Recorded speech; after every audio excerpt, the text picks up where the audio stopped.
Hello students of class 12 আমরা fourth chapter স্থির তড়িতের অর্থাৎ ধারক ও ধারকত্ব যে চ্যাপ্টারটা সেটা পড়ছি। তো আগে তিনটে ভিডিওতে আমরা স্পেশালি লাস্ট ভিডিওতে আমরা আলোচনা করেছিলাম ধারক কি জিনিস, ধারকের মূলনীতি সেই সংক্রান্ত আলোচনা আমরা করেছি। তো এবার প্রশ্ন হচ্ছে যে আমরা ধারক তো অনেক শেপের হয়, যেরকম সমান্তরাল পাত ধারক হয়, সিলিন্ড্রিক্যাল শেপের হয়, স্ফেরিক্যাল শেপের হয়, অর্থাৎ গোলীয় কিংবা বেলনাকার হয়ে থাকে, চঙ্গাকার। তো তোমাদের ছায়া প্রকাশনী বইতে শুধুমাত্র সমান্তরাল পাত ধারক রয়েছে। আমি অবশ্য গোলীয় এবং চঙ্গাকার যেটা রয়েছে সেটা নেক্সট ভিডিওতে আলোচনা করব, সেটা তোমরা সাঁতরা পাবলিকেশন বই থেকে দেখতে পারো।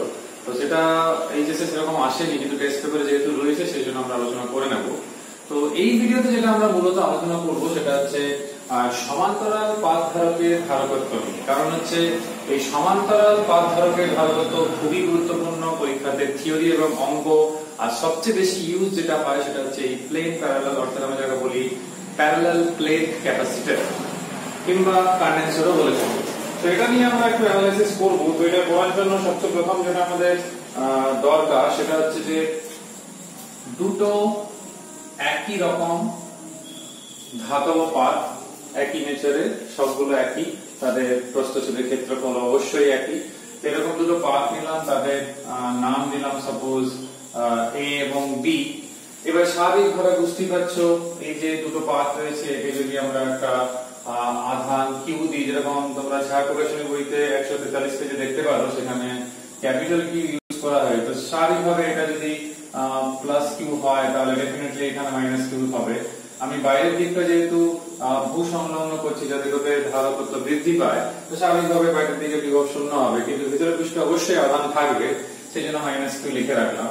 তো সাধারণত যেটা হয় এই যে বেগ দুটো পাতের মধ্যে, সেটা যদি ডি আর পাতের যদি ক্ষেত্রফল আলফা ধরা হয়, প্রস্থচ্ছেদের ক্ষেত্রফল, তাহলে যেহেতু এই সমান্তরাল পাতের যেহেতু দৈর্ঘ্য যথেষ্ট বেশি রয়েছে, বাস্তবের দিক থেকে যদি বলা হয় সেই তুলনায় দূরত্বটা কম থাকে, সেই জন্য এই মধ্যবর্তী রিজিয়নে কিংবা এরিয়াতে কি হয় না তড়িৎ ক্ষেত্র প্রাবল্য সেটা কিন্তু, অর্থাৎ সুষম তড়িৎ ক্ষেত্র কিন্তু এর মধ্যে সৃষ্টি হয়। শুধুমাত্র দুধারে তোমরা স্কেল নিয়ে সমান দূরত্বে সমান্তরাল বলরেখা এঁকে নেবে। তো স্বাভাবিক প্লাস থেকে মাইনাসের দিকে তড়িৎ বলরেখার অভিমুখ হয়, সেটাই আমি এঁকেছি। শুধুমাত্র যেটা প্রবলেম সেটা হচ্ছে অসম তড়িৎ ক্ষেত্রের সৃষ্টি হয় এই প্রান্তে, যেটা এক্সপেক্টেড এমনিও, কিন্তু মাঝের পুরো রিজিয়নে সুষম তড়িৎ ক্ষেত্র সৃষ্টি হয়। তো এরকম একটা কেস, এর জন্য আমাদের ধারকত্ব নির্ণয় করতে হবে, অর্থাৎ সি এর এক্সপ্রেশন নির্ণয় করতে হবে। তো বইতে যেরকম লেখা রয়েছে, তোমরা ছায়া সাঁতরা যে কোনো প্রকাশনী বই ইউজ করতে পারো, দুটোতেই ভালো রয়েছে। অবশ্য সাঁতরাতে দুটো পদ্ধতি রয়েছে, একটা ক্যালকুলাস, একটা ক্যালকুলাস ছাড়া। তো আমরা ক্যালকুলাস ছাড়াটাই বলছি, এটা সবার জন্য সহজ হবে। তো এইরকম সমান্তরাল পাত ধারকের ক্ষেত্রে এবার প্রশ্ন হচ্ছে এই যে মাঝের যে রিজিয়ন রয়েছে, সেই মাঝের রিজিয়নে কি থাকে। এবার বায়ু থাকতে পারে কিংবা কোনো পরাবিদ্যুৎ থাকতে পারে, সেই কাঁচ হতে পারে, অভ্র হতে পারে, তো প্যারাফিন এই টাইপের কোনো পরাবিদ্যুৎ কোনো পদার্থ থাকবে, তাহলে বায়ু থাকতে পারে। তো এইখানে আমাদের যেটা লক্ষ্য হচ্ছে সি বের করা। তো সি বের করতে গেলে সবচেয়ে যেটা গুরুত্বপূর্ণ আমাদের জন্য সেটা হচ্ছে এ পাতের জন্য এই রিজিয়নের মধ্যে যে কোনো বিন্দুতে, এখানে হোক এখানে হোক, যে কোনো বিন্দুতে ইন বিটুইন এই রিজিয়নে, তার মানে বলতে চাইছি এ পাতের আধানের জন্য, বইতে রয়েছে লেখা, আমি জাস্ট বোঝানোর জন্য বলছি। তাহলে এ পাতের আধানের জন্য যদি আমরা তড়িৎ প্রাবল্য বের করি, তো সেই তড়িৎ প্রাবল্যের মান যদি আমি E1 ধরি, তো সেই তড়িৎ প্রাবল্যের মান স্বাভাবিকভাবে যেটা আমরা যদি পরাবিদ্যুৎ থাকে, যদি তার এপসাইলন হয়ে থাকে, তাহলে আমরা তাকে এইভাবে লিখতে পারি। এবার তোমরা কারো যদি সন্দেহ হয় স্যার এই রাশিমালাটা কোথা থেকে পেলে, তো মনে করে দেখো তড়িৎ ক্ষেত্র চ্যাপ্টারে আমরা পাতের জন্য যে তড়িৎ ক্ষেত্র প্রাবল্য নির্ণয় করেছিলাম গাউসের উপপাদ্য প্রয়োগ করে, তখন এই প্রমাণটা করেছিলাম। তো ধারকত্ব বের করার জন্য এই প্রমাণটা করা কোনো প্রয়োজনীয়তা নেই, লিখলেই হবে। তো এটা যেভাবে আমরা করছি একইভাবে আমরা যদি বি পাতের ভিতরে পৃষ্ঠে বুঝতেই পারছো মাইনাস কিউ আধান আবিষ্ট হয়েছে, তো সেই বি পাতের আধানের জন্য যদি আমরা এরকম তড়িৎ প্রাবল্য বের করি তো স্বাভাবিকভাবে একই হবে, কারণ হচ্ছে শুধু মাইনাস প্লাসের ব্যাপার থাকছে। তো এইখানে আমি আরো শর্টে যদি লিখতে চাই এইটা লিখে দিলেই হলো। এবারে দুই ক্ষেত্রে একটাই প্রশ্ন যে যেহেতু এটা ভেক্টর রাশি তো অভিমুখ কি হবে, তো স্বাভাবিকভাবে দেখতেই পাচ্ছ এবি বরাবর অভিমুখ, তো এটাও সেই এবি বরাবর অভিমুখ হবে। তো যদি আমরা লব্ধি তড়িৎ প্রাবল্যের কথা বলি তো স্বাভাবিকভাবে একই অভিমুখে রয়েছে, তো সেই জন্য কোনো দ্বিধা নেই যোগ করার ক্ষেত্রে। তো যোগ করলে যেটা আমরা দেখতে পাচ্ছি, দুটো যোগ করলে যেটা আমরা পাচ্ছি সেটা হচ্ছে যেহেতু দুটোতেই 2 থাকছে তো সেই জন্য আমরা সরাসরি এটা বলতে পারি, কিংবা এটাকে আমরা এইভাবেও লিখতে পারি। আর যদি শুধু বায়ু মাধ্যম হয় তাহলে কে মান বসিয়ে দেবো, সেটা হচ্ছে স্পেশাল কেস একটা। তো এইখানে যদি বিভব পার্থক্যের কথা আসে এ বির মধ্যে, সেই বিভব পার্থক্য যদি ভি ধরি তাহলে আমরা তড়িৎ বিভব চ্যাপ্টারে বিভব পার্থক্য অর্থাৎ আমরা পটেনশিয়াল এবং ইলেকট্রিক ফিল্ড ইন্টেন্সিটি অর্থাৎ তড়িৎ প্রাবল্য বিভব এবং তার মধ্যে যে ডিসটেন্স তার মধ্যে আমরা সম্পর্ক করেছিলাম। সুষম তড়িৎ ক্ষেত্রের জন্য পড়েছি আর অসম তড়িৎ ক্ষেত্রের জন্য পড়েছি। তো সুষম তড়িৎ ক্ষেত্রের জন্য এরকম সম্পর্ক ছিল, শুধু মাইনাস একটা ছিল, সেটা মানে সাইন ছিল একটা মাইনাস, সেটা শুধুমাত্র অভিমুখ বোঝানোর জন্য ছিল। তো এইখানে সেটার কোনো প্রয়োজন নেই, আমি মান বের করছি যেহেতু। তো এই ক্ষেত্রে যদি আমরা এখানে মান বসাই তাহলে কত পাবো, sigma by epsilon into d. So v equals to sigma by epsilon into d. এই যে মানটা আমরা পাচ্ছি, ভাবার ব্যাপার হচ্ছে যেহেতু এই সিগমাটা হচ্ছে আধানের তলমাত্রিক ঘনত্ব অর্থাৎ q বাই আলফা, তো সেই মানটাও আমরা এখানে রিপ্লেস করে নিতে পারি। So q into d by epsilon into alpha. So c equals to কি হয় না q বাই v হয়, তোমরা ক্লাস ভিডিওতেও আমি আলোচনা করেছি। জাস্ট এখানে ভ্যালুটা পুট করতে হবে, আর কিছু কাজ করতে হবে না। তো ভ্যালুটা পুট করলে যেটা পাচ্ছি আমরা, এখানে আবার qd আর এখানে হচ্ছে এপসাইলন ইনটু আলফা। তো q তো এমনিও কেটে যাচ্ছে, তাহলে এপসাইলন আলফা বাই d অথবা এটা আসছে। তো এটাই হচ্ছে সমান্তরাল পাত ধারকের ক্ষেত্রে তার ধারকত্বের রাশিমালা, যেটা তোমরা বইতেও দেখতে পারো, সমীকরণ নাম্বার 1 বলে বলা রয়েছে, সেটাই হচ্ছে এক্সপ্রেশন। যদি বায়ু মাধ্যম শুধু হয় তখন k 1 বসাবে, তখন কিন্তু এক্সপ্রেশন হয়ে যাবে এইটা। এটা মাথায় রাখতে হবে। যদি কোনো অঙ্ক সিজিএস পদ্ধতিতে থাকে, তোমরা জানো সিজিএস এই যে যাওয়ার জন্য আমরা কি করতে হয় না, আমরা সব সময় ওই এপসাইলন 0 এর জায়গায় 1/4 পাই বসাই, তাহলে সিজিএস এর এই এক্সপ্রেশনটা কিন্তু হয়ে যাবে 1/4 পাই ডি, আর এখানে একটা আলফা লিখলেই হবে। So alpha by 4 pi d. আর যদি এটা বলা হয় যে না এটা শূন্য মানে বায়ু মাধ্যম নয়, নরমাল কোনো পরাবৈদ্যুতিক মাধ্যম রয়েছে পরাবৈদ্যুতিক, তাহলে এখানে একটা কাপ্পা অর্থাৎ ছোট হাতের একটা কে লিখে দিতে হবে, তাহলেই কিন্তু আমাদের এক্সপেক্টেড রেজাল্ট আমরা পেয়ে যাব। তো নিউমেরিক্যাল দেখে করতে হবে। তো এখান থেকে যেটা আমাদের মূল বক্তব্য সেটা হচ্ছে যে আমরা যে রাশিমালাটা পেলাম, এই রাশিমালাটা যেটা আমরা দেখতে পাচ্ছি যে ইভেন এখানেও যে সি এর সঙ্গে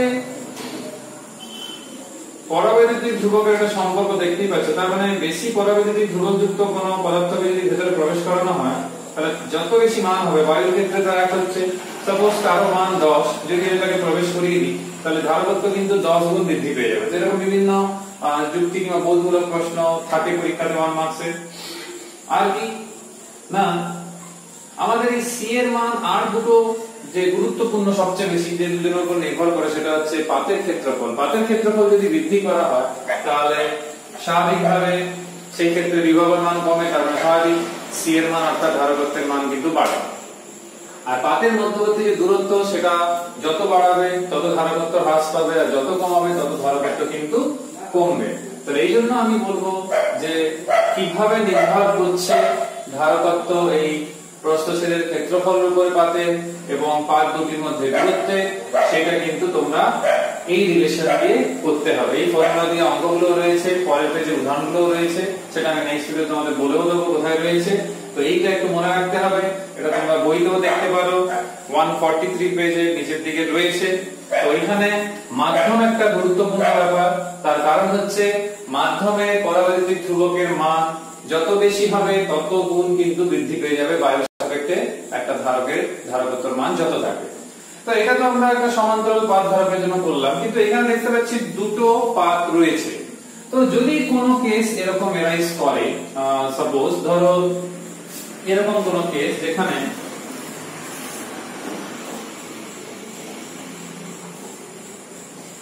এরকম অনেকগুলো পাত রয়েছে, সাপোজ n সংখ্যক, তো সেই ক্ষেত্রে আমরা নিউমেরিকালসটা করব কি করে, যেটা এন্ট্রান্সে আমাদের এইচএসও এরকম এমসিকিউ রয়েছে, তো টেস্ট পেপারেও রয়েছে, তখন শুধু এইটুকু মাথায় রাখতে হবে যে শুধু একটা n-1 তোমরা লিখলেই হবে।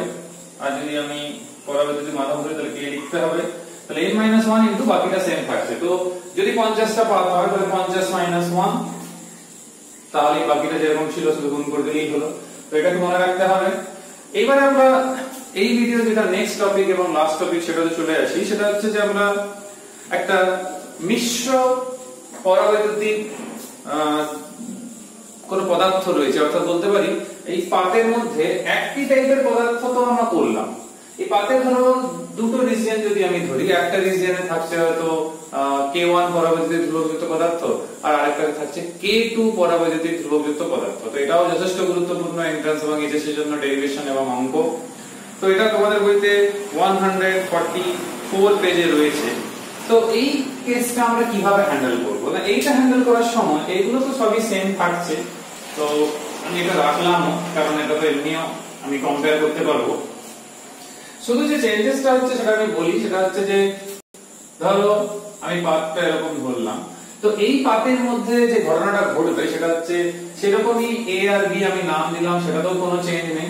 শুধুমাত্র আমি বলবো যে গোটাটা ছিল ডি, একটা তোমার বইতে যেরকম লেখা রয়েছে ওইভাবে লিখবে, একটা টি বেঁধে ফলককে ঢোকানো হলো যার পরাবৈদ্যুতিক ধ্রুবক K2 আর আগেরটা বায়ু থাকুক কিংবা অন্য কোনো পরাবৈদ্যুতিক মাধ্যম রয়েছে, তো স্বাভাবিকভাবে তার বের হয়ে যাবে D - T। এইটা হচ্ছে ব্যাপার। তার মানে দুটো পরাবিদ্যুৎ কিংবা দুটো পরাবৈদ্যুতিক ধ্রুবক কিন্তু দু রকমের ডিফারেন্ট ম্যাটেরিয়াল রয়েছে, তো তাদের পরাবৈদ্যুতিক ধ্রুবক আলাদা। তো এই ক্ষেত্রে আমরা সি কিংবা ধারকের ধারকত্ব কিভাবে বের করব সেটাই হচ্ছে আমাদের আলোচ্য বিষয়। তো এইটা বের করার সময় যেটা আমাদেরকে মাথায় রাখতে হবে, তো এগুলো তো সেমই থাকছে, সেই এ পার বি পার যা যদি হোক না কেন, তো আমরা এই যে ই এর মান, সেই ই এর মানটাই আমাদের জন্য গুরুত্বপূর্ণ, কারণ হচ্ছে ই এর মান যেটা পেয়েছিলাম সিগমা বাই কে এপসিলন 0। তো এইবার যেটা ব্যাপারটা দাঁড়িয়ে যাচ্ছে, এর জন্য একটা তড়িৎ ক্ষেত্র প্রাবল্য আর এর জন্য একটা তড়িৎ ক্ষেত্র প্রাবল্য তৈরি হয়ে যাচ্ছে, কারণ হচ্ছে দুজনের পরাবৈদ্যুতিক ধ্রুবক একই নয়। তার মানে যেটা ক্যাপিটালি আমরা আগেরবারে পেয়েছিলাম সেটা দুটো হয়ে যাচ্ছে, এর জন্য একটা, অর্থাৎ তোমরা এই দুটোকে দুটো পাত হিসাবে কল্পনা করতে পারো। তার মানে এই E1 টা অ্যাকচুয়ালি কত, না এই E1 টা যদি আমি আগেরবারটা দেখি তাহলে সিগমা বাই K1 এপসিলন 0 আর এটা হবে কি সিগমা বাই K2 এপসিলন 0। এবার সিগমা নিয়ে আমাদের কিছু বলার নেই, যেরকম Q বাই আলফা ছিল তোমরা বইতেও দেখতে পারো অ্যাজ ইট ইজ সেগুলোই থাকবে, কারণ এর তো আর কোনো পরিবর্তন হচ্ছে না, আধাংশে কিউই থাকছে, শুধুমাত্র ম্যাটেরিয়ালটা আলাদা, পরাবৈদ্যুতিক ধ্রুবকটা আলাদা। তো এইবারে বেদ সম্পূর্ণভাবে চেঞ্জ হয়ে গেছে, ক্ষেত্রফল তো একই ছিলই, কোনো পরিবর্তন হয়নি। তাহলে আমরা ই এর মান কিন্তু এইবারে কিন্তু লসাগু করা যাচ্ছে না, কমন দিতে পারি কিন্তু লসাগু করতে পারি কিন্তু লাভ হবে না, যেরকম এখানে ছিল সুবিধা হয়েছিল সেরকম কিন্তু হচ্ছে না। তো এই দুটো ভ্যালু আমরা পাচ্ছি।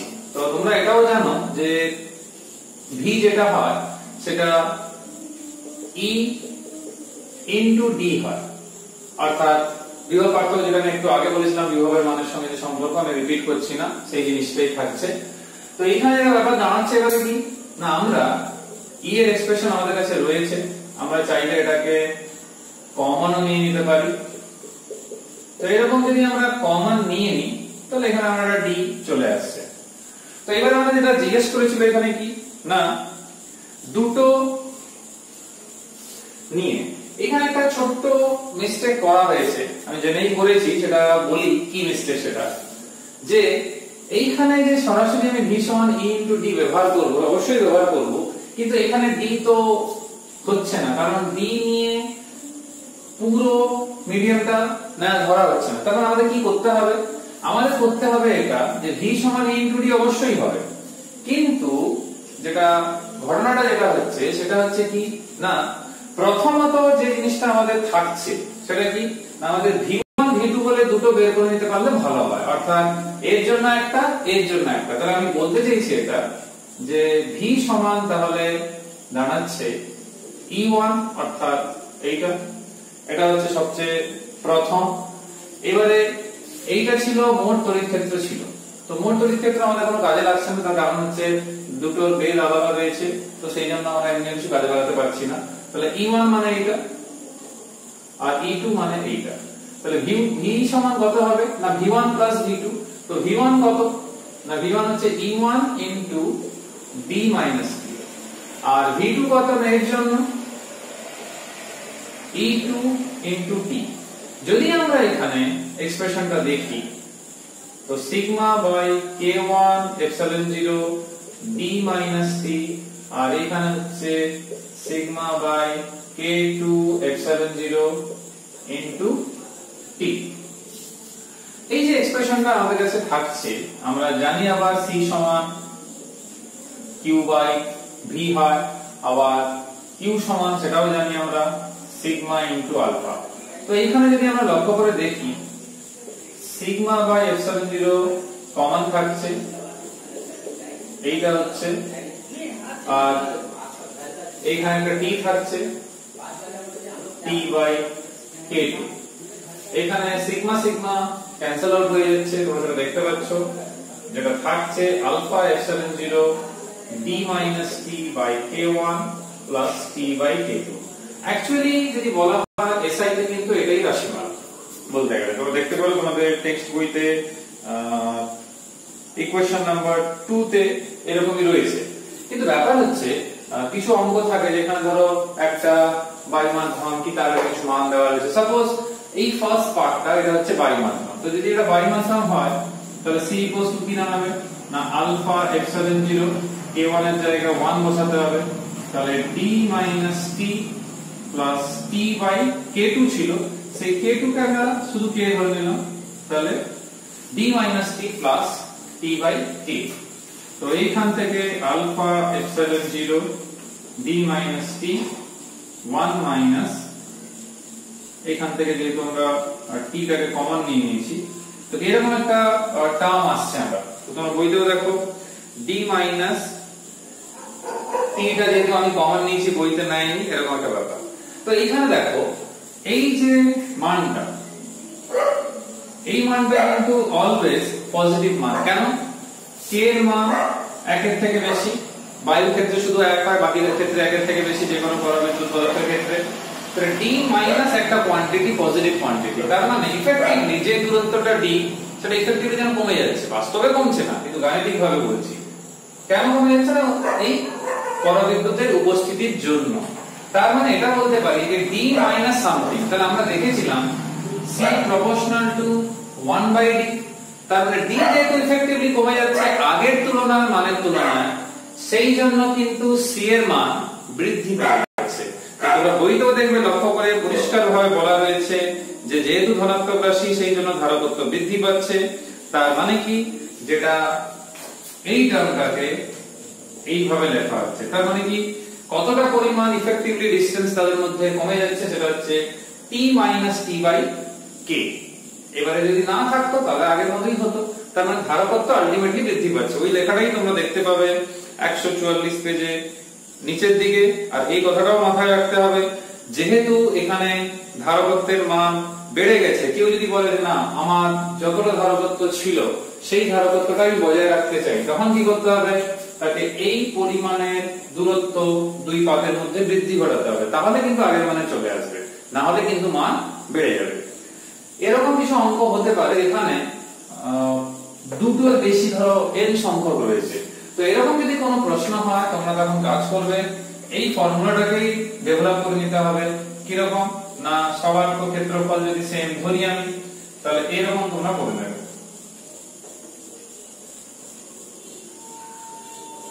আপ টু n টার্ম, অর্থাৎ alpha into epsilon 0 by t1 by epsilon 1 plus t2 by epsilon 2 plus t3 by epsilon 3 dot dot dot. এই যে এপসিলন গুলো সেটা অ্যাকচুয়ালি কি হয়ে যাবে, এপসিলন 1 মানে k1 এপসিলন 0। তার মানে এটাকে আমরা ইন জেনারেল এইভাবেও লিখতে পারি সামেশন ইউজ করে pi বাই এপসিলন i, যেখানে i হচ্ছে 1 টু n। তো তোমরা বইতেও দেখতে পারো এইভাবেই তারা প্রকাশ করেছে, যখন 2 এর বেশি রয়েছে, যেখানে বেদের কোনো ঠিক নেই, হয়তো এটা t1 এটা t2 এরকম d মাইনাস করে তো তখন করা যাবে না, কারণ 2 এর বেশি রয়েছে, তো তখন কতবার বিয়োগ করব আমরা। তো সেই জন্য আমাদের জন্য সুবিধাজনক হচ্ছে প্রত্যেকটার বেদ ইন্ডিভিজুয়ালি ধরে নেওয়া, তারপরে পরপর লিখে নেওয়া। তো এখানেই আলোচনা শেষ করছি, কারণ ভিডিও না লেন্দি হয়ে যাবে। আমরা নেক্সট ভিডিওতে এই সমান্তরাল পাক ধারকের যে ধারকত্ব আমরা পেয়েছি তার সাহায্যে তড়িৎ ক্ষেত্রে যে সঞ্চিত শক্তির ঘনত্ব সেইটা নিয়ে আলোচনা করব, আর অঙ্কগুলো কোনগুলো দেখবে সেগুলো বলবো। আর সাঁতরা বই থেকে তোমরা যেটা পড়বে সেটা হচ্ছে বেলনাকার এবং গোলাকার কোন ধারকের ধারকত্ব কত সেটা নিয়ে আলোচনা করব। সবাই সুস্থ থাকবে, সাবধানে থাকবে। নেক্সট ভিডিওতে তোমাদের সঙ্গে আবার দেখা হচ্ছে। Till then, by.